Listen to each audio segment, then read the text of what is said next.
The rain hammered against the tin roof like 1,000 angry drummers. As Melody Rivers stood shivering on the porch, her threadbare coat soaked through to her skin, the wailing bundle clutched to her chest, and the old harmonica gripped in her white-knuckled hand, were all she had left in the world. 3 days of running had carved dark hollows beneath her hazel eyes. But there was no turning back now, not with everything she'd fled from in Nashville.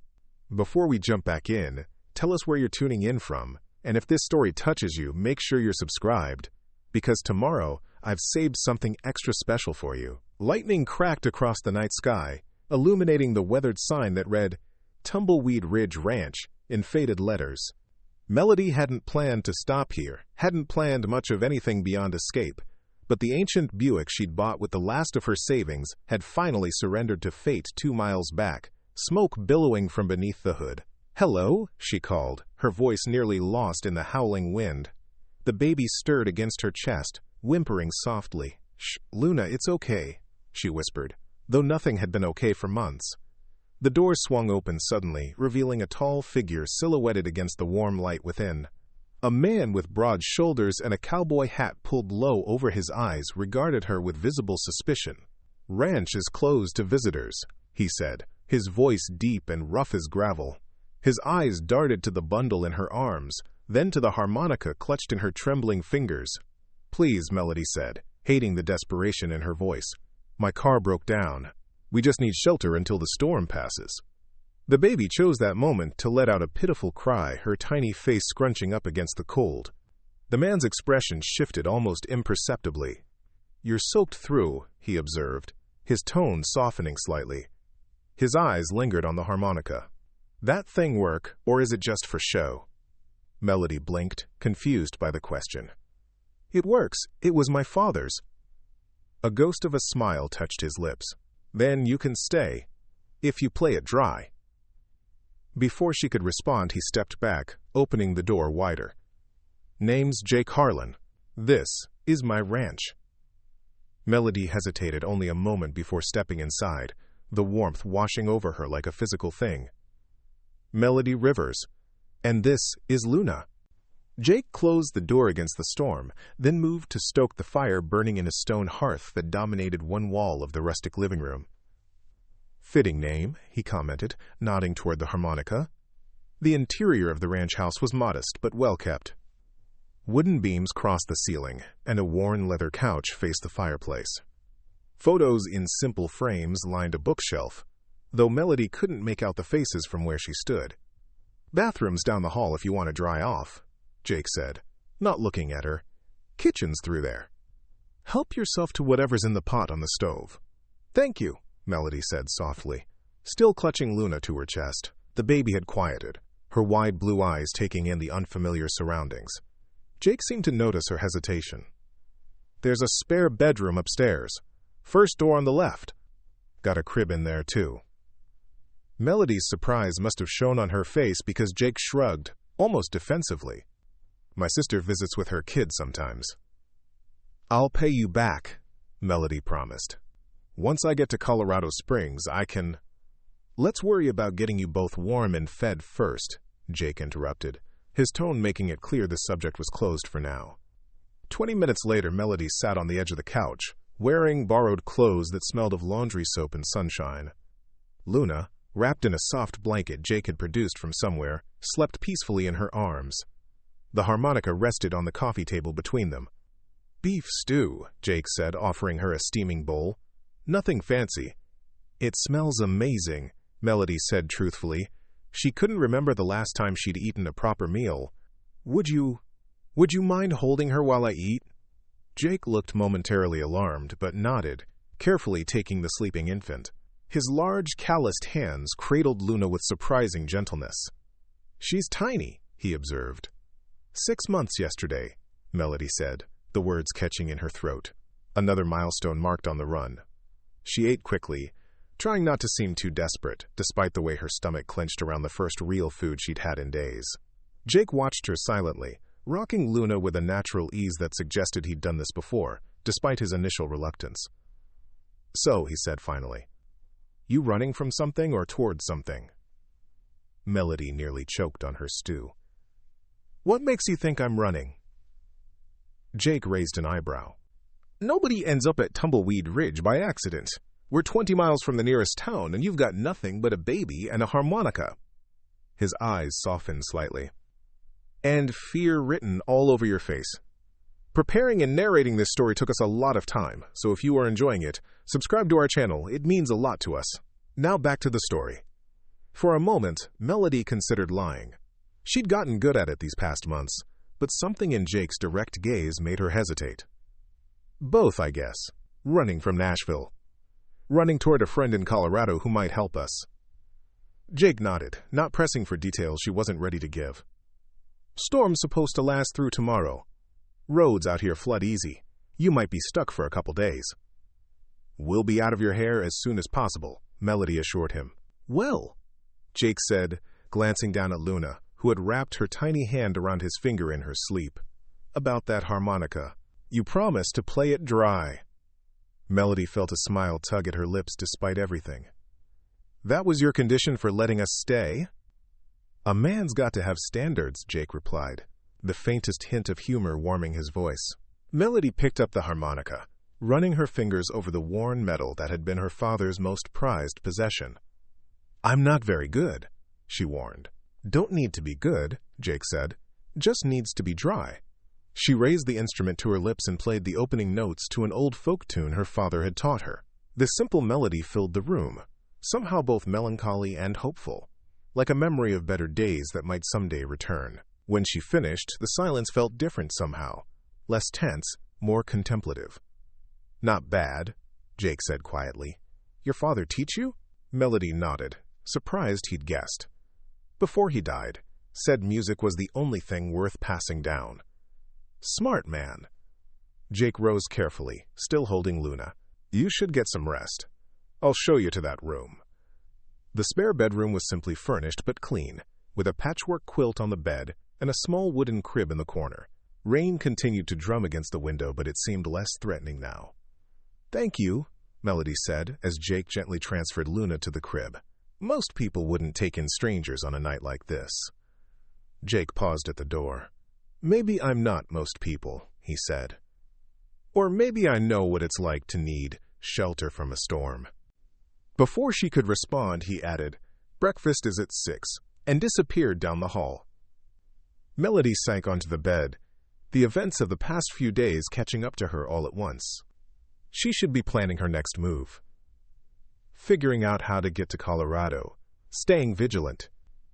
Instead, exhaustion claimed her, and she fell into the deepest sleep she'd had since fleeing Nashville. Morning came with pale sunlight filtering through rain-washed windows. For a moment, Melody didn't know where she was. Then it all came rushing back. Luna's soft coos from the crib brought her fully awake. Good morning, little star, she whispered, lifting her daughter. We made it through another night. Downstairs, she found Jake at the stove, frying eggs and bacon. He wore the same faded jeans and flannel shirt from yesterday, his dark hair still damp from a shower. Morning, he said without turning around. Coffee's fresh. You didn't have to cook for us, Melody said, settling Luna on her hip. Jake shrugged. Got to eat anyway. As they sat at the worn kitchen table, Melody took in details she'd missed in the darkness and chaos of the previous night. Jake was younger than she'd initially thought, mid-30s perhaps, with lines around his eyes that spoke of long days in the sun. His hands were rough and scarred, but they moved with precision as he cut his food. Roads still flooded? She asked. Creeks over its banks, he confirmed. Probably take another day to recede enough for driving. Melody nodded, trying to hide her anxiety. Every day in one place increased the risk of Darius finding them. Your car's probably fixable, Jake continued, misreading her concern. I can take a look once the rain stops. That would be... Melody swallowed around the unexpected emotion in her throat. Thank you. After breakfast, Jake excused himself to check on the livestock. Make yourself at home, he said, pulling on a weathered jacket and hat. There's a phone in the office if you need to call anyone. Alone in the house, Melody explored cautiously. The ranch house was larger than it had appeared at night, 6 bedrooms upstairs, though only Jake's in the guest room showed signs of use. Downstairs, besides the living room and kitchen, there was a study lined with books, a formal dining room with a table that could seat 12, and a sunroom filled with plants that looked out over rolling pastures. It was in the study that she found the photograph she'd glimpsed the night before. A family portrait showed a younger Jake with an older couple, his parents presumably, and a teenage girl who shared his dark eyes. Another photo showed Jake in an army uniform, serious and proud. And then, tucked slightly behind the others, a wedding picture, Jake with a beautiful blonde woman, both laughing in the sunshine. "That's Rebecca." Melody startled, nearly dropping the frame. Jake stood in the doorway, his expression unreadable. "I'm sorry," she said quickly. "I wasn't snooping. It's all right," he said, though his tone suggested otherwise. "Been gone 5 years now." "I'm sorry," Melody repeated, carefully replacing the photograph. "Was it? Sudden?" Jake's jaw tightened. "Cancer. Took her quick. 6 months, from diagnosis to—" He didn't finish the sentence. The silence stretched between them, heavy with shared understanding of loss. "Luna's father isn't in the picture," Melody offered finally. An exchange of pain for pain. Jake nodded once, accepting the information without judgment. Rain's let up. "Want to see the ranch?" The tour proved to be a welcome distraction. Tumbleweed Ridge sprawled across hundreds of acres of Wyoming countryside, pastures for cattle, fields of hay, and a small apple orchard near a babbling creek that had indeed overflowed its banks. "Place has been in my family for 3 generations, Jake explained as they walked, Luna bundled against Melody's chest. "Grandfather built the house, father expanded the cattle operation, and I—" He trailed off. "You what?" Melody prompted. "I nearly lost it all," Jake said bluntly. "After Rebecca died, I didn't much care about anything. Let things slide. Almost foreclosed last year." "But you saved it," Melody observed, looking around at the well-maintained fences and healthy livestock. "Getting there," Jake allowed. Still a lot of work ahead. They approached a large red barn where several horses watched them curiously from their stalls. Behind the barn, a massive black and white dog was energetically digging at something by the fence line. "Ranger!" Jake called sharply. The dog looked up, dirt covering his muzzle, but immediately returned to his excavation project. "Damn dog," Jake muttered. "Been at that spot for weeks." "What's he looking for?" Melody asked. Jake's expression darkened. "Nothing important," he whistled, and this time Ranger reluctantly abandoned his dig site, trotting over with his tail wagging. "He's harmless," Jake assured her as the dog sniffed curiously at Luna. "She loves animals," Melody said as Luna giggled, reaching for the dog's fur. "We had a cat in our apartment, but—" She stopped abruptly, realizing she'd revealed more than intended. If Jake noticed her discomfort, he didn't comment. "Barn's my next restoration project," he said, changing the subject. "Roof needs replacing before winter." Inside, the barn smelled of hay and horses. Luna's eyes widened at the sight of the enormous animals, and Melody couldn't help but smile at her daughter's wonder. "First time seeing horses, little star," she whispered. "This one's gentle," Jake said, leading a chestnut mare to the front of her stall. "Name's Penny. She was Rebecca's." Carefully, he guided Melody's hand to the horse's velvety nose. Luna squealed in delight as the mare snuffled at her tiny fingers. "She likes you," Jake observed, and Melody wasn't sure if he meant the horse or her daughter. That evening, as rain returned to drum against the windows, Melody found herself once again on the couch before the fire, Luna sleeping peacefully in the portable bassinet Jake had unearthed from storage. "Should be able to look at your car tomorrow," Jake said, passing her a mug of hot chocolate. "If it's fixable, I can have you on the road by afternoon." "I appreciate everything you've done," Melody said sincerely. "Most people wouldn't be so kind to strangers." Jake was quiet for a long moment, staring into the flames. "Rebecca always said we should open the ranch to people who needed a place to heal. Called it her dream project." He cleared his throat. "Never got around to it." "It's a beautiful dream," Melody said softly. "Your turn," Jake said, nodding toward the harmonica that still sat on the coffee table. "Payment for another night's stay." This time, Melody didn't hesitate. The music came easier tonight, a gentle ballad that spoke of rivers and mountains and finding your way home. When she finished, she was surprised to find tears in her eyes. "My father played that the night before he left for his last tour," she explained, wiping them away quickly. "Afghanistan. He never came home." Jake's expression softened with understanding. "Army?" Melody nodded. "Career military. My mother couldn't handle it after he died. Started drinking. I pretty much raised myself from 13 on." "That explains it," Jake said. "Explains what?" "Why you're so damn determined. Why you've got that look. Like you'll walk through fire if that's what it takes to keep your daughter safe." Melody felt exposed, as if Jake had seen straight through to her core. "Sometimes determination isn't enough," she said quietly. "Sometimes it's all we've got," Jake countered. Later that night, as Melody lay awake listening to Luna's soft breathing, she found herself thinking about Tumbleweed Ridge, about Jake's quiet strength and the peace she'd felt walking beside him through the fields. It was dangerous to think this way, she knew. They would be leaving tomorrow, continuing their journey, staying one step ahead of the danger that followed them. But for the first time since fleeing Nashville, she wondered what it might be like to stop running.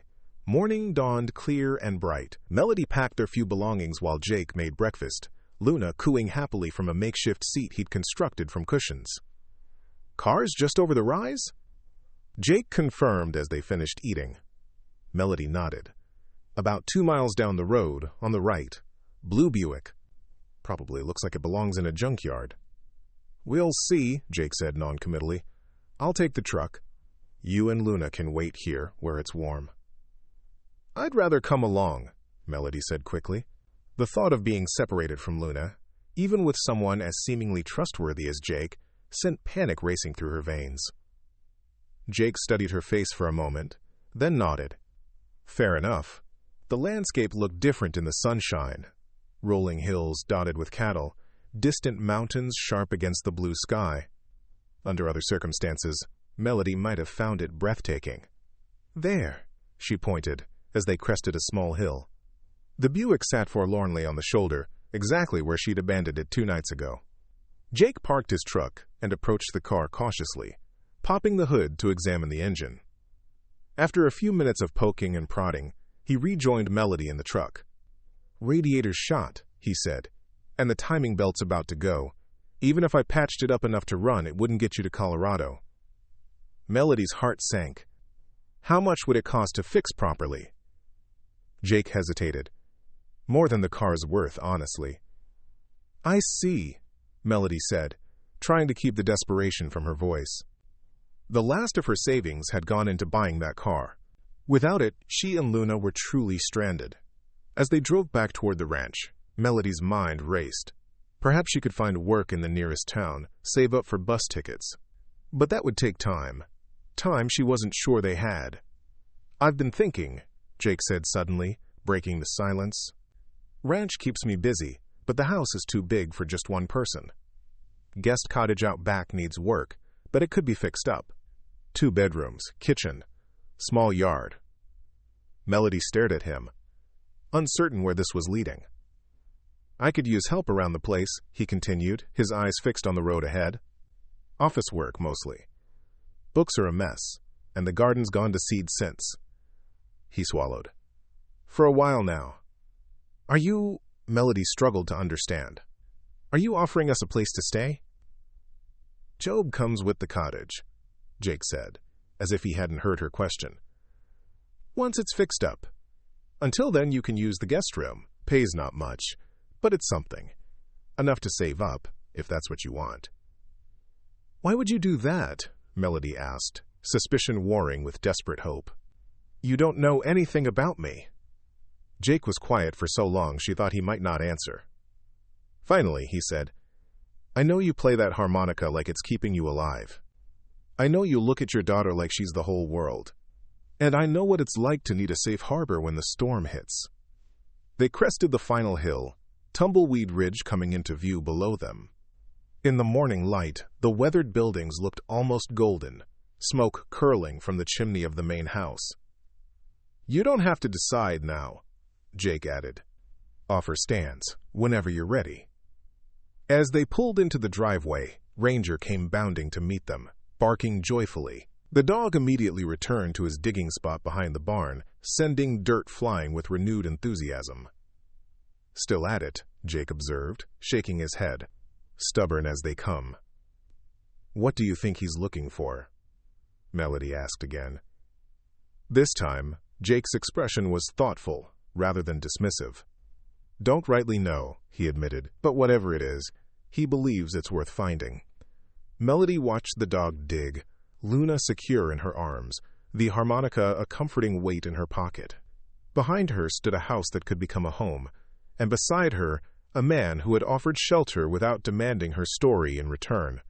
Maybe, she said softly, some things buried deep are meant to be discovered. 3 weeks passed in a rhythm Melody hadn't experienced since childhood. Steady, predictable, safe. Each morning she woke to birdsong and the distant sounds of Jake starting his day in the barn. Luna thrived in the clean mountain air, her chubby cheeks growing rounder, her smiles more frequent. And Melody found herself settling into life at Tumbleweed Ridge with surprising ease.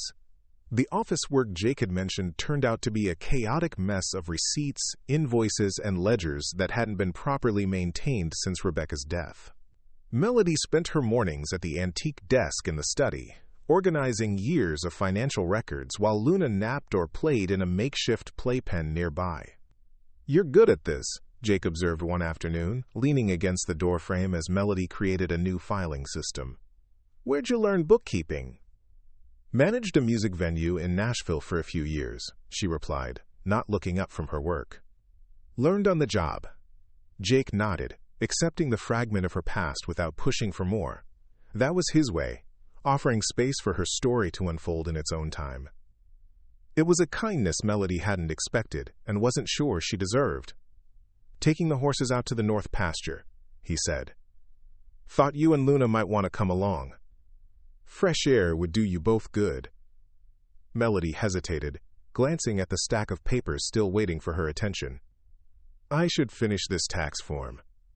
Forms'll still be there tomorrow, Jake countered. Weather's perfect today.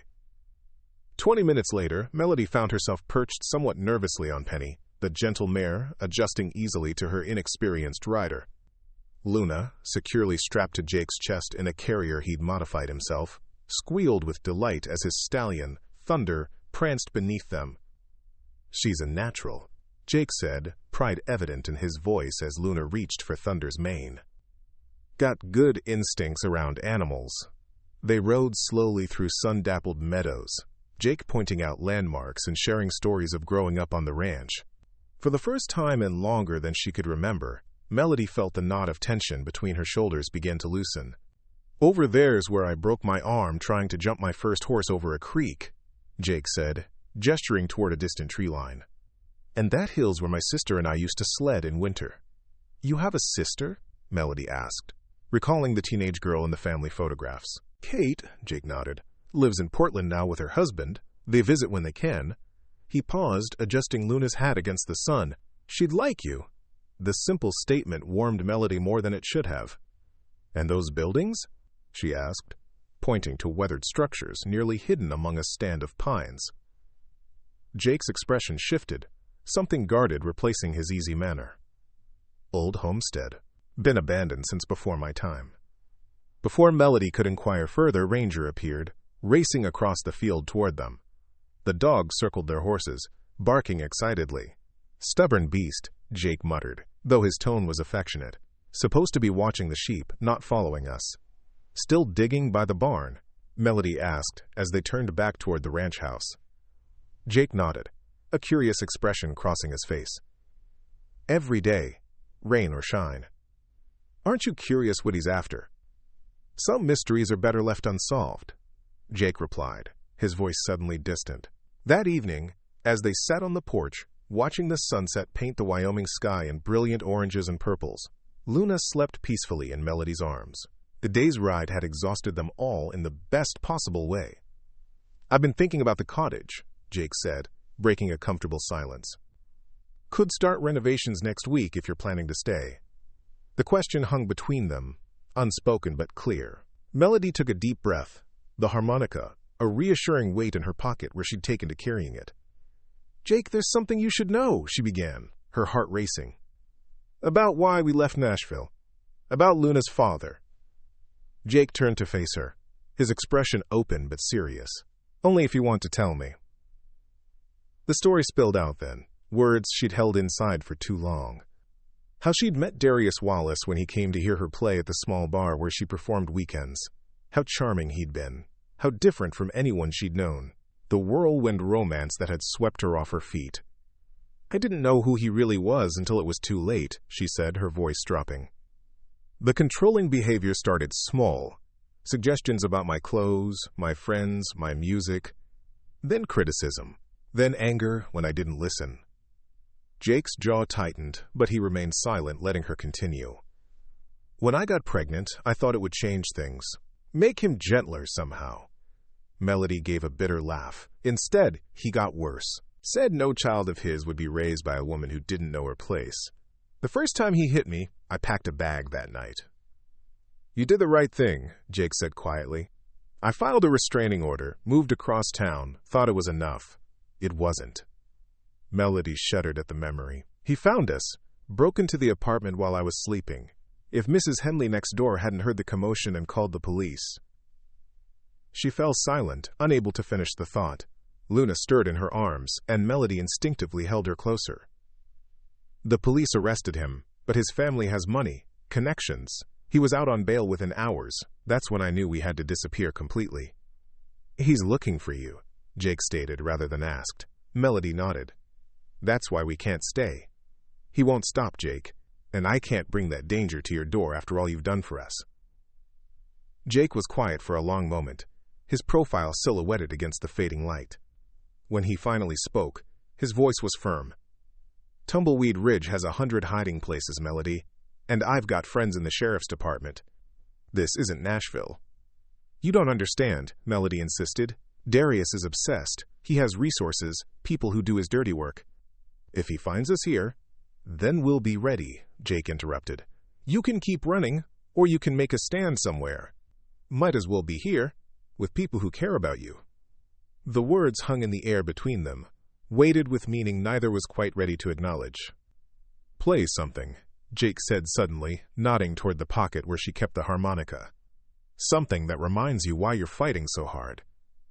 Melody withdrew the instrument, its metal warm from being carried close to her heart. The melody that emerged was different from the one she'd played before. Stronger, more defiant, a battle cry rather than a lament. When she finished, Jake was looking at her with an expression that made her heart skip. "You're not alone anymore," he said simply. "Neither of you are." That night, Melody dreamed of the old homestead Jake had pointed out during their ride, the weathered buildings calling to her like they held answers to questions she hadn't yet asked. The next morning broke clear and cool, the first hint of autumn touching the distant mountains. Jake had left before dawn to help a neighboring rancher with a difficult calving, leaving Melody and Luna alone at Tumbleweed Ridge. After completing her morning office work, Melody bundled Luna into the baby carrier and decided to explore the ranch grounds more thoroughly. Her feet carried her inevitably toward the barn where Ranger was, predictably, engaged in his endless excavation project. "What are you looking for, boy?" she asked, kneeling beside the substantial hole the dog had created. Ranger whined, his dirt-covered muzzle nudging her hand as if encouraging her to help.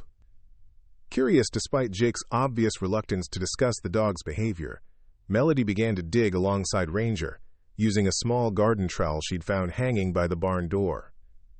Luna watched from her carrier, giggling at the dog's enthusiastic assistance. "We probably won't find anything," Melody told her daughter. "But it's driving me crazy wondering what." The trowel struck something solid.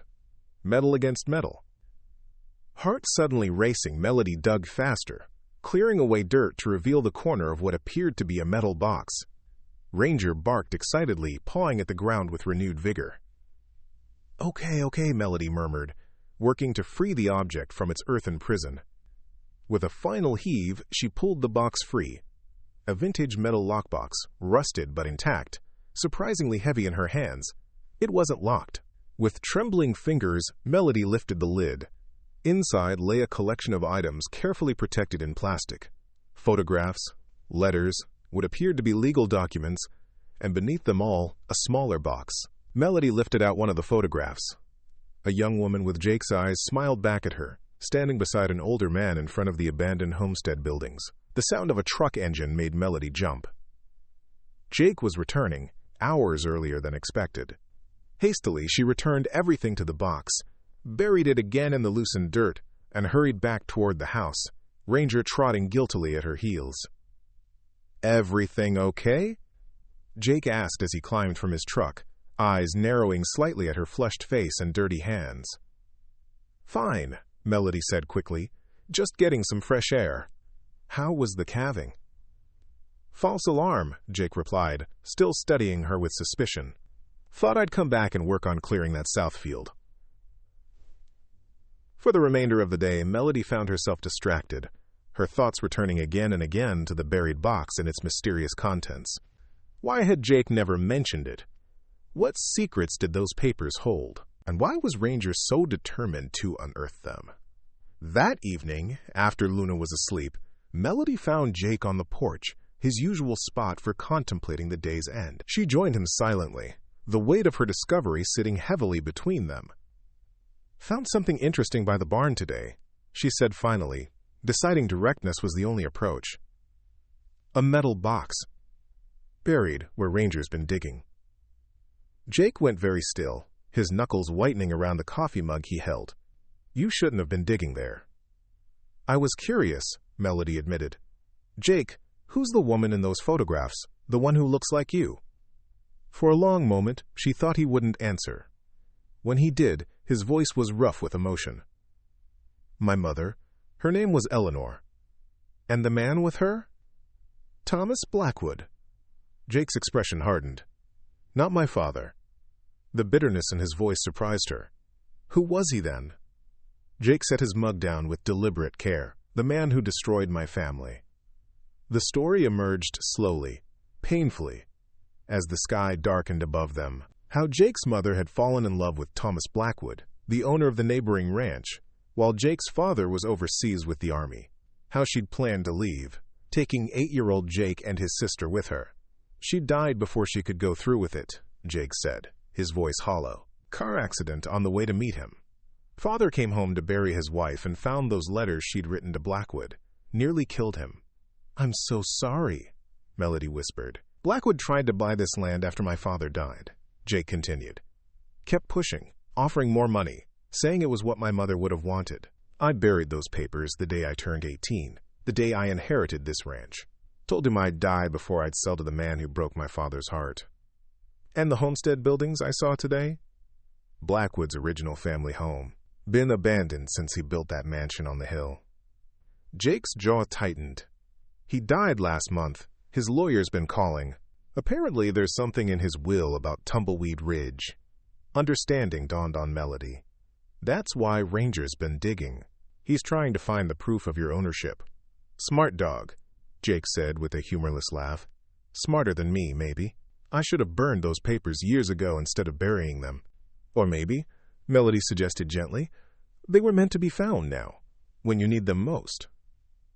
Jake turned to look at her, something vulnerable in his expression. "Rebecca used to say everything happens in its own time. Never believed that myself." "What happened with the bank loan?" Melody asked, recalling the sheriff's message from her first days at the ranch. "You never mentioned it again." Jake sighed, running a hand through his hair. "Got an extension. But without a miracle, I'll lose the ranch by Christmas." He gave a bitter laugh. "Maybe Blackwood will get what he wanted after all, even from the grave." "You could sell," Melody suggested, though the words felt wrong even as she spoke them. "Start fresh somewhere else." "This land is in my blood," Jake said simply. "Can't imagine being anywhere else." Melody understood then. The bond between Jake and Tumbleweed Ridge went beyond ownership. This place was his identity, his purpose, his legacy. Losing it would mean losing himself. "We'll figure something out," she said, surprising herself with the we. When had his problems become hers? When had Tumbleweed Ridge begun to feel like home? Jake reached across the space between them, his calloused fingers finding hers in the darkness. Why do I get the feeling you could move mountains if you set your mind to it, Melody Rivers? The next morning, while Jake was busy repairing fences in the north pasture, Melody returned to the barn with Luna. This time, her digging was purposeful, determined. Within minutes, she had unearthed the metal box again, carrying it quickly to the privacy of the house. At the kitchen table, she carefully removed each item, laying them out in orderly rows. The photographs showed Eleanor Harlan and Thomas Blackwood in various settings. Picnics by the creek, standing before the homestead, riding horses across open fields. Their happiness was evident in every image. The letters were more revealing. Passionate declarations of love, plans for a future together, discussions of the children and how they would adjust. But it was the legal documents at the bottom of the box that made Melody's breath catch. A deed, property maps, surveys, and most surprisingly, a handwritten agreement signed by both Eleanor Harlan and Thomas Blackwood. As Melody read through the papers, a complex story emerged, one very different from what Jake believed. Thomas Blackwood hadn't been trying to steal Eleanor away. They had been childhood sweethearts, separated when Eleanor's parents arranged her marriage to the older, wealthier Richard Harlan. The homestead had originally belonged to Eleanor's family, not Blackwood's, and had been unjustly annexed to the Harlan property through manipulative legal maneuvers. The agreement stated clearly that upon Eleanor's divorce from Richard Harlan, the homestead land would be returned to her name, with additional compensation for years of lost income. Blackwood had been helping her reclaim what was rightfully hers, not stealing her away, but helping her find justice. Eleanor's death had prevented the truth from coming to light. Richard Harlan had buried the story along with his wife, raising his children to believe Blackwood was their enemy. "Oh, Jake," Melody whispered, understanding washing over her. The burden he'd carried all these years, the hatred for a man who had only tried to help his mother, was based on a lie. Carefully, she gathered the documents, preparing to show Jake what she'd discovered. As she did, the smaller box that had been buried beneath the papers caught her attention again. It was an antique ring box, velvet-covered and worn at the edges. Inside lay a diamond ring, old-fashioned but beautiful, with a note in faded handwriting. "For Eleanor, to begin again. All my love, Thomas." Tears pricked Melody's eyes. A love story buried for decades, waiting to be told. The sound of Jake's truck returning made her start. She wasn't ready to confront him with this. Not yet. Not until she understood exactly what it meant for Tumbleweed Ridge and for Jake's future. Hastily, she returned everything to the metal box and hid it in the back of her closet upstairs. That afternoon, as she worked in the garden behind the house, planting fall vegetables while Luna napped in the shade, Melody's mind raced with possibilities. If the homestead land had legally belonged to Eleanor, and if Blackwood's will mentioned Tumbleweed Ridge, could there be a connection? A way to save the ranch? "You look a million miles away." Jake's voice broke into her thoughts. He stood at the garden gate, his expression softer than she'd seen it in days. "Just thinking," Melody replied, brushing dirt from her hands. "Dangerous pastime," Jake teased, the hint of a smile touching his lips. "Been doing some thinking myself. About what you said last night, figuring something out." "And?" Melody prompted, her heart suddenly racing. "And I think it's time to stop burying the past," Jake said, his voice steady despite the emotion she could see in his eyes. "Those papers, the ones Ranger found, I want you to help me go through them, see if there's anything there that might help save the ranch." Melody stood, moving to the garden gate to stand before him. "Are you sure?" Jake nodded, his gaze unwavering. "My father's version of the story is the only one I've ever known. Maybe it's time I learned the truth."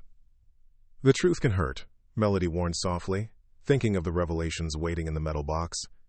"So can lies," Jake countered. "I'm ready, Melody, whatever it is."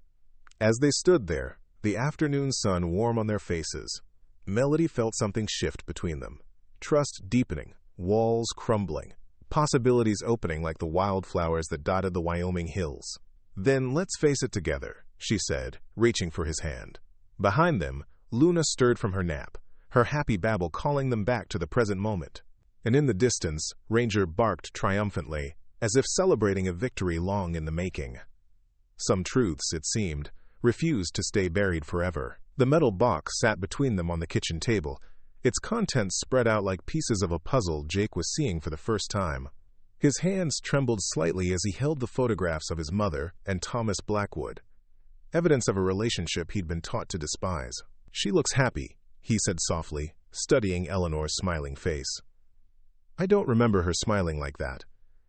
Melody watched him carefully, Luna asleep in her arms.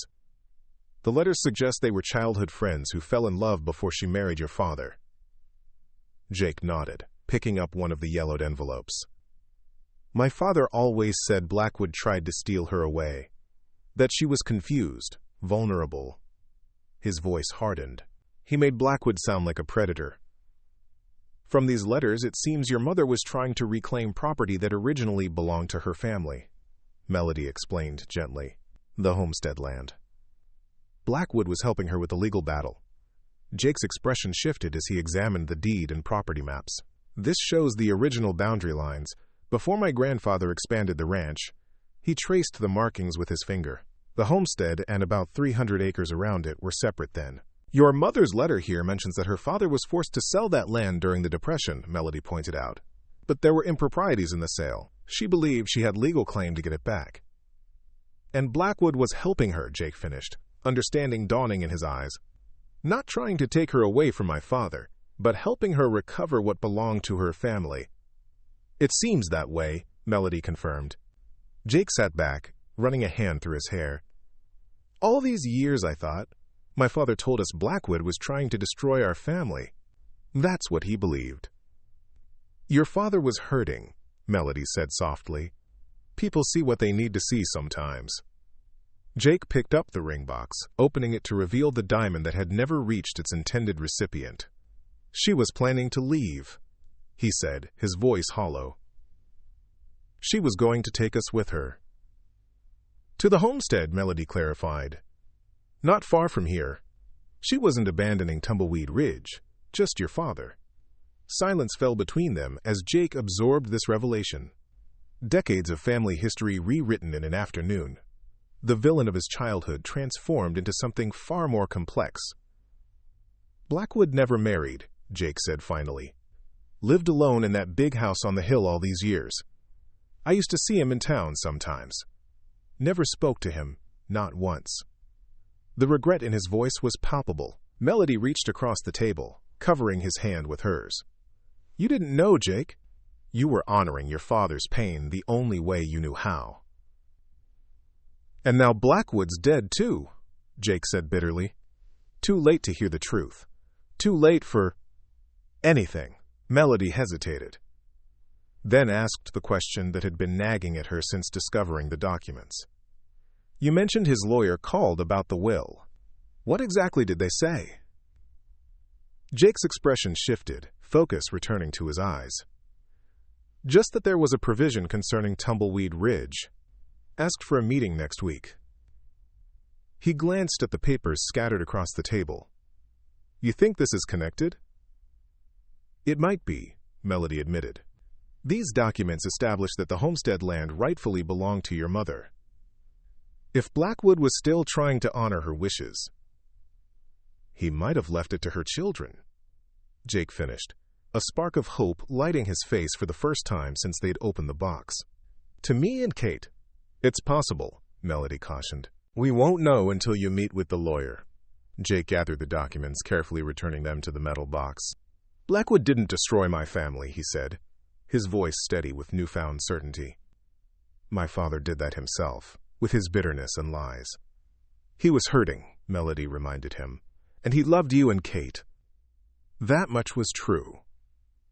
Jake nodded, acknowledging her words. "Tomorrow, I'll call the lawyer. Move the meeting up if possible. And I should call Kate. Tell her what we found." Later that evening, after a long conversation with his sister in Portland, Jake found Melody on the porch. She was playing her harmonica softly, a gentle lullaby that floated on the night air. Luna slept peacefully in the portable crib Jake had set up, becoming a permanent fixture in the living room. "Kate's flying in on Friday," he said, settling into the chair beside her. "She was surprised by what I told her." Wants to see the documents herself. That's understandable, Melody replied, lowering the harmonica. It's a lot to take in. She also wants to meet you, Jake added, a hint of something new in his voice. I might have mentioned you once or twice in our calls. Melody felt warmth spreading through her chest. What did you tell her? That you play that old harmonica like you're breathing life into it, Jake said, his gaze steady on hers. That Luna has my heart wrapped around her tiny fingers. That you're the strongest woman I've ever met. The words hung between them, weighted with meaning neither had dared express until now. Jake, Melody began, uncertainty clouding her voice. I care about you, more than I thought possible after everything with Darius, but there's still so much you don't know about me, about the danger I've brought to your door. I know enough, Jake said simply. The rest we'll figure out together. Before she could respond, headlights appeared at the end of the long driveway, cutting through the darkness. Jake stood, instantly alert. Expecting anyone? Melody asked, her heart rate accelerating. No, Jake replied, moving protectively in front of her. Take Luna inside. Back door. Now. The panic in his voice sent ice through Melody's veins. She gathered Luna from the crib, the baby stirring but thankfully not waking, and slipped into the house. Through the window, she watched as a sleek black car pulled up beside Jake's truck. A tall man in an expensive suit emerged, his posture radiating authority. Even from a distance, Melody could see his calculated smile as he approached Jake. Mr. Harlan, the man called, his voice carrying through the night air. William Prescott, Thomas Blackwood's attorney. I apologize for the late visit, but I was in the area and thought we might speak. Jake's stance remained rigid, suspicious. We have an appointment next week. Yes, well, circumstances have changed, Prescott replied smoothly. May I come in? What I have to discuss is rather significant. Melody retreated deeper into the house as Jake reluctantly led the lawyer inside. She settled in the kitchen, Luna still sleeping against her shoulder, and listened to the men's voices from the living room. As you know, Mr. Blackwood passed away last month, Prescott began. His will contained specific provisions regarding Tumbleweed Ridge Ranch. So you mentioned. Jake's voice was controlled but wary. What I didn't mention, Prescott continued, is that Mr. Blackwood left evidence suggesting the northwestern portion of your property, approximately 300 acres including the old homestead, legally belongs to the Blackwood estate. Melody's breath caught. This wasn't what they had expected at all. That land has been in my family for generations, Jake countered, an edge entering his voice. Acquired under questionable circumstances, Prescott replied. I have documentation showing your grandfather obtained the property through coercive means during the Depression. Mr. Blackwood spent years building a case to reclaim it. And now he's going to take it from beyond the grave? Jake's voice had gone dangerously quiet. Not exactly, Prescott said. Mr. Blackwood's will offers a solution. The disputed land will be transferred to a conservation trust, permanently protected from development. In exchange, the trust will pay you fair market value for the acreage, approximately $2 million. The silence that followed was deafening. Melody clutched Luna tighter, her mind racing. $2 million would more than save the ranch. It would secure Jake's future, allow him to modernize operations, pay off all debts with money to spare. Why? Jake finally asked. Why would Blackwood do this? He spent his life trying to get that land back. Perhaps you should read this, Prescott said. Melody heard the rustle of paper being passed between them. A letter Mr. Blackwood wrote to you before his death. Minutes passed in silence. When Jake spoke again, his voice was thick with emotion. He knew. About my mother, about their plans, about the accident. Mr. Blackwood never stopped loving your mother, Mr. Harlan, Prescott said quietly. His final wish was to protect the land she loved while helping her son keep the ranch she cherished. I need time to think, Jake said finally, to discuss this with my sister. Of course, Prescott replied. The offer stands until the end of the month. Here's my card. Call me when you've decided." After the lawyer departed, Melody found Jake standing in the center of the living room, a single page clutched in his hand, his expression unreadable. "Jake?" she called softly. He turned, his eyes finding hers in the dim light. "He loved her until the day he died," he said, his voice raw. "Never blame my father for keeping us away.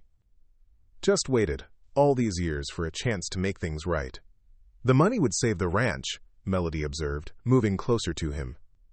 Jake nodded, his gaze dropping to Luna's sleeping form. "It would secure everything. The ranch, the future, a chance to build something lasting." Something in his tone made Melody's heart quicken. "Our future?" she asked, barely above a whisper. Jake's eyes met hers, vulnerable, yet certain. "If you want it to be." Before she could respond, headlights again appeared in the driveway. This time, multiple vehicles, 3 black SUVs moving with military precision toward the house. "Jake," Melody breathed, fear clutching at her throat. "It's him. It's Darius." Jake moved instantly, guiding her away from the windows. "Get Luna to the back bedroom. Lock the door. I'll handle this." "No," Melody protested, terror making her voice shake. "You don't know what he's capable of. He wouldn't come alone." "Neither am I," Jake said grimly, pulling out his phone. "Go. Now." Heart-pounding, Melody carried Luna to the back bedroom, locking the door as instructed. Through the window, she could see men emerging from the vehicles, 5 of them, Darius's imposing figure in the lead. From her hiding place, she heard the front door open, voices raised in confrontation. "Where is she?" Darius's smooth, cultured tone carried easily through the old house. "I know Melody's here, and my daughter." "There's no one here by that name," Jake replied steadily. "I'm going to have to ask you to leave my property." A harsh laugh. "Don't play games with me, cowboy. My men tracked her to this godforsaken ranch. I've come to take what's mine." "Nothing here belongs to you," Jake countered, his voice hardening. "Now get off my land before I remove you myself." "You have no idea who you're dealing with," Darius warned. "I am not a man to be crossed." The sound of a shotgun being cocked echoed through the house. "Neither am I," Jake replied. Melody's blood ran cold. This was exactly what she had feared. Violence erupting because of her presence. Jake putting himself in danger to protect her and Luna. The sound of approaching sirens cut through the tension. Through the window, Melody saw flashing lights approaching down the long driveway. "Seems the sheriff doesn't appreciate uninvited guests after dark." Jake's voice carried a hint of satisfaction now. "You've got about 30 seconds to disappear before you're explaining yourself to law enforcement." "This isn't over," Darius snarled. "I will have my daughter." "She's not your daughter," Jake replied, voice steady as steel. "Not by law, not by right, not by love. Now get out." Melody held her breath as long seconds passed. Finally, car doors slammed, engines started, and the SUVs retreated down the driveway, passing the approaching sheriff's vehicles. When Jake unlocked the bedroom door minutes later, Sheriff Mills at his side, Melody collapsed into his arms, Luna still mercifully asleep despite the chaos. "He found us," she whispered against Jake's chest. "Just like I warned you he would."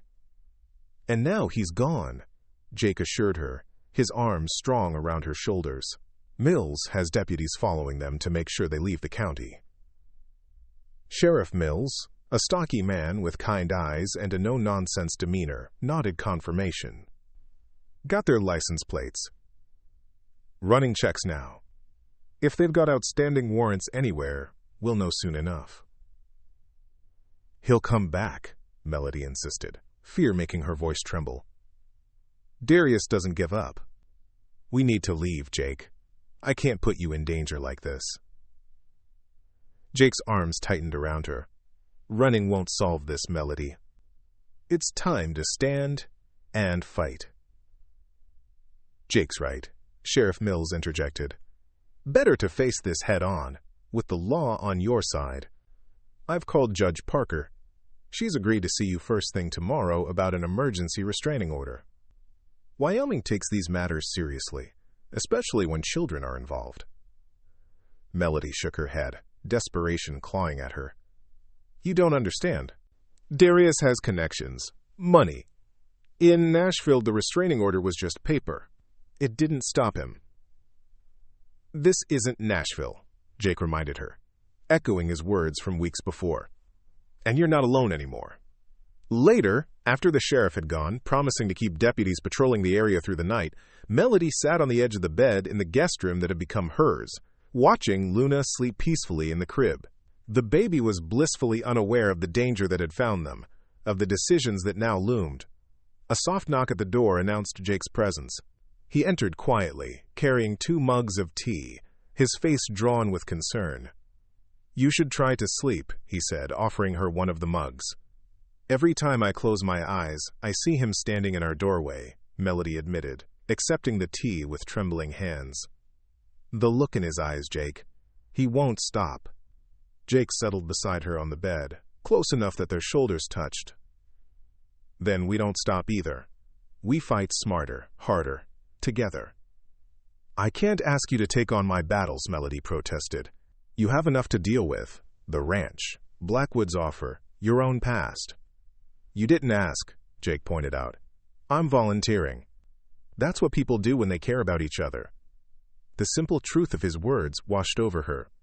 For so long, Melody had been alone in her struggles, first with her alcoholic mother, then with Darius, then on the run with Luna.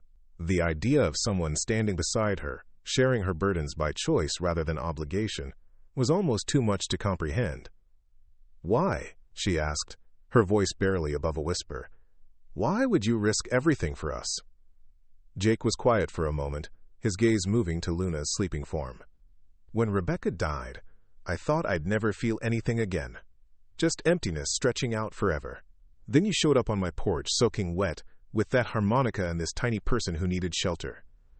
He turned to face her, his eyes reflecting the soft lamplight. "You brought music back to this house, Melody. Life. Purpose beyond just surviving." Tears filled Melody's eyes, spilling down her cheeks. "I'm so scared, Jake. For Luna. For you. For whatever this is between us." "Fear's a good thing sometimes," Jake said, gently wiping away her tears with his thumb. "Means you've got something worth protecting." "What do we do now?" she asked, leaning instinctively into his touch. "Tomorrow, we meet with the judge. Get that restraining order. Then we call Kate, tell her what's happening. After that..." He hesitated, his expression growing serious. "I think we need to accept Blackwood's offer. The money would secure the ranch, give us resources to protect you and Luna legally. A fresh start." "Us," Melody repeated, catching the word that mattered most. Jake nodded, certainty in his gaze. "If you want that. If you're willing to stop running and plant roots here. With me." In answer, Melody leaned forward, her lips finding his in a kiss that spoke more eloquently than words. When they parted, something had shifted between them. Fear giving way to determination, uncertainty to resolve. "I should get some sleep," Jake said reluctantly, standing. "Big day tomorrow." Melody caught his hand. "Stay," she whispered. "Just to sleep. I don't want to be alone tonight." Jake nodded, understanding in his eyes. He stretched out beside her on the bed, pulling her gently against his chest, one arm protectively around her shoulders. For the first time since fleeing Nashville, Melody felt truly safe. "He called her his daughter," she murmured, as sleep began to claim her. But Darius was lying. Jake's arms tightened around her. "What do you mean?" "Luna isn't his," Melody admitted, the secret she'd carried for so long finally finding voice. "Biologically, I mean. I was already pregnant when I met him. Never told him. By the time she was born, he was so controlling. I was afraid what he might do if he knew." "That's why you ran," Jake realized. "Not just to escape him, but to protect her from ever being his. Melody nodded against his chest. The restraining order was just for me. There's no custody agreement because legally, he has no claim to her, but he's obsessed with the idea that she's his legacy, his possession. All the more reason to fight, Jake said, his voice hardening with renewed purpose. No one is taking her from you. From us. As they drifted toward sleep, the Wyoming wind whispered around the old ranch house, and somewhere in the distance, Ranger barked once, not in warning, but in affirmation. As if he too had made a promise to protect what mattered most. Morning dawned clear and crisp, autumn fully asserting itself across the landscape. Melody woke to find Jake already gone, his side of the bed cold. For a moment, panic flared. Had Darius returned? Was Jake in danger? Then she heard it. Music. Not her harmonica, but a deeper, richer sound. Guitar strings, expertly played, accompanying a voice that resonated with quiet strength. Luna still slept soundly, so Melody slipped from the bed and followed the music downstairs. She found Jake on the porch, sitting in his usual chair, a battered acoustic guitar in his hands, as he sang a song she didn't recognize. Something about storms weathered and harbors found, about truths long buried finally seeing light. He looked up as she appeared in the doorway, his fingers stilling on the strings. Morning, he said, a hint of self-consciousness in his smile. Didn't mean to wake you. You didn't, Melody assured him, settling into the chair beside his. I didn't know you played. Haven't in years, Jake admitted. Not since Rebecca got sick. Found this in the attic yesterday. Thought it might be time to dust it off. It's beautiful, Melody said sincerely. Your voice? The song. All of it. Jake's smile deepened, the lines around his eyes crinkling. Wrote it this morning, watching the sunrise. About a woman who showed up soaking wet on my porch with a baby and a harmonica. Changed everything. Before Melody could respond, the sound of an approaching vehicle drew their attention. Not the ominous black SUVs from the night before, but a sheriff's department cruiser. Deputy Wilson, a young officer Melody had met in town, stepped out. Morning, Jake, he called. Ms. Rivers. Everything all right, Wilson? Jake asked, setting aside the guitar as he stood. Better than all right, the deputy replied, a satisfied smile crossing his face. Thought you'd want to know. We arrested Darius Wallace and 2 of his men at the motel in town this morning. Outstanding warrants in Tennessee for aggravated assault, violation of a restraining order, and illegal possession of firearms. Melody gasped, her hand flying to her mouth. You arrested him? Wilson nodded. Sheriff ran those plates last night, made some calls. Turns out Mr. Wallace has quite a reputation back in Nashville. We've been in touch with authorities there. They're sending people to escort him back to Tennessee for prosecution. He'll just post bail, Melody said, hope warring with hard-earned cynicism. His family has money, connections. Not this time, Wilson assured her. Sheriff made sure the judge understood the situation. No bail until the hearing, and given the evidence Nashville PD faxed over this morning, that's likely to be a while. As the implications sank in, Melody felt something inside her chest begin to unravel. The knot of fear that had become so familiar, she'd stopped noticing its constant pressure. You're still on for that emergency restraining order hearing at 10, Wilson continued. Judge Parker wants everything by the book, but thought you might sleep easier knowing he's behind bars for now. After the deputy departed, Melody stood frozen on the porch, emotions warring within her, relief, disbelief, cautious hope. It's really over? She whispered, turning to Jake. Maybe not completely, he said honestly. Legal battles rarely are. But it's a start. A good one. The sound of Luna's morning babble came through the open window, calling them back to the present moment, to the day ahead, with its judge's hearing and lawyers' meeting, its decisions about land and money and futures intertwined. Jake, Melody said suddenly, reaching for his hand, before everything gets complicated again, I need to say something. He turned to her, his expression open, waiting. I want to stay, she said simply. Here, at Tumbleweed Ridge. With you. Not because it's safe, or because I'm afraid to leave, but because for the first time in my life, I've found somewhere that feels like home. Jake's smile began slowly, then spread across his face like sunrise over the Wyoming hills. "I was hoping you'd say that," he admitted, "because I can't imagine this place without you and Luna anymore." As if on cue, Ranger appeared around the corner of the house, trotting up the porch steps with something clutched gently in his mouth. He dropped it at Melody's feet, the small velvet ring box from Thomas Blackwood's buried cache. Jake picked it up, surprise evident in his expression. "How did he—" "Dogs have good instincts," Melody said softly. "About buried treasures. About people who belong together." Jake opened the box, the diamond catching the morning light. "This was meant for my mother," he said thoughtfully. A promise of a new beginning that never happened. "Until now," Melody suggested, her heart racing. "Some things are worth waiting for, even across generations." Jake's eyes met hers, a question in their depths. "Is that what you want? A new beginning here?"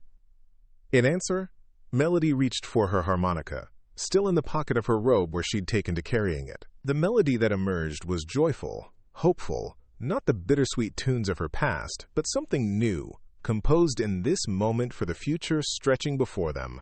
When she finished, Jake was looking at her with such tenderness it nearly took her breath away. "I'd say that's a yes," he observed, his voice rough with emotion. "A definite yes," Melody confirmed, "if you'll play it dry." Up next, you've got 2 more standout stories right on your screen. If this one hit the mark, you won't want to pass these up. Just click and check them out. And don't forget to subscribe and turn on the notification bell so you don't miss any upload from us.